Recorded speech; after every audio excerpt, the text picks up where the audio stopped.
না, আমি তো এর আগেও মুখ্যমন্ত্রীকে অনুরোধ করেছি যে কামদুনির ফাইল নতুন করে খোলা হোক। কামদুনি নির্যাতিতা এবং তার পরিবার বিচার পায়নি।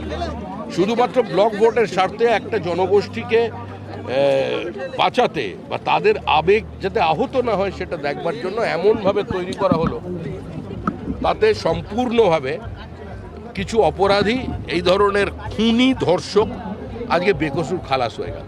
তা আমি মুখ্যমন্ত্রীর কাছে অনুরোধ করেছি তিনি যেন বিষয়টা দেখেন, পরিবার এসছে আরো ভালো কথা। আরে আমি তো রাজ্যসভায় প্রশ্নটা তুলেছিলাম যে তসলিমা নাসরিনকে পশ্চিমবঙ্গে কেন আসতে দেওয়া হবে না।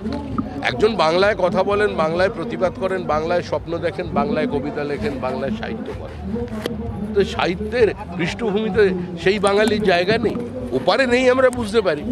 কারণ ওপারে ইন্দিরা গান্ধীর স্মৃতি বিজড়িত লাইব্রেরির 70,000 বইতে আগুন লাগিয়ে দিয়েছে মৌলবাদী ধর্মান্ধরা।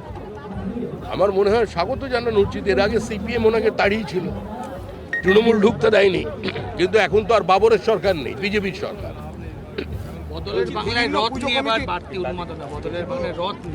বিভিন্ন পুজো কমিটির সভাপতিদের দলীয় বিধায়কদের নিয়ে সভাপতি হওয়া নিয়ে দলীয় বিধায়কদের যে কড়া বার্তা দিয়েছেন আপনি, সেটা আমি কড়া মানুষই নই, কড়া বার্তা কি করে দেবো? আমার চেহারাটাও দেখতে পাচ্ছেন। আমি স্পষ্ট করে দিয়েছি যে যেখানকার বিধায়ক সে সেখানে 100টা পুজোর সভাপতি হোক না কেন, কিন্তু বিধায়ক সেখান থেকে উড়ে বাইরে গিয়ে আরেক জায়গায় হবেন, এটা আমরা করতে দেবো না। আর সব জায়গায় পুজো কেন করতে হবে? বিধায়কের কাজ কি দুর্গাপুজো করা? এই পুজোর নামে, রথের নামে যেগুলো চলছে, এগুলো থেকে বিধায়কদের দূরে থাকতে হবে। বিধায়কদের কাজ মানুষের কথা বলা, মানুষের ছোট ছোট কথা, ছোট ছোট ব্যথা শরীর দিয়ে মন দিয়ে স্পর্শ করা। মানুষ দুর্গাপুজোর কাজে প্রার্থনা করবে, বিধায়করা প্রার্থনা করুক, কিন্তু বিধায়করা প্রার্থনার আগে ঠিকঠাক যাতে বাড়ি থেকে নির্ভয়ে হেঁটে যেতে পারে, রাত্রিবেলা ফিরতে পারে, সেটা বিধায়কদের কাজ।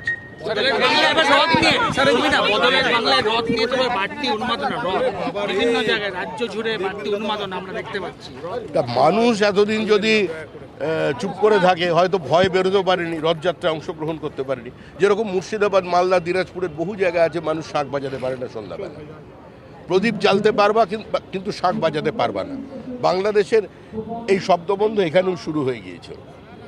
অনেক জায়গায় দেখলেন না, আপনার মুর্শিদাবাদে হরগোবিন্দ দাস আর চন্দন দাসকে খুন করা হলো। তাদের অপরাধ কি ছিল? পিতা পুত্রের, যে তারা মাটির দেবী মূর্তি তৈরি করে, এই জন্য তাদের খুন হতে হলো। তো সেই মৌলবাদীরা, সেই ধর্মান্ধরা এবারে চুপ করে গেছে, সেই জন্য আরও মানুষ সাহস পেয়েছে, ভয়ে চলে গেছে, ভরসা বেরিয়ে এসছে।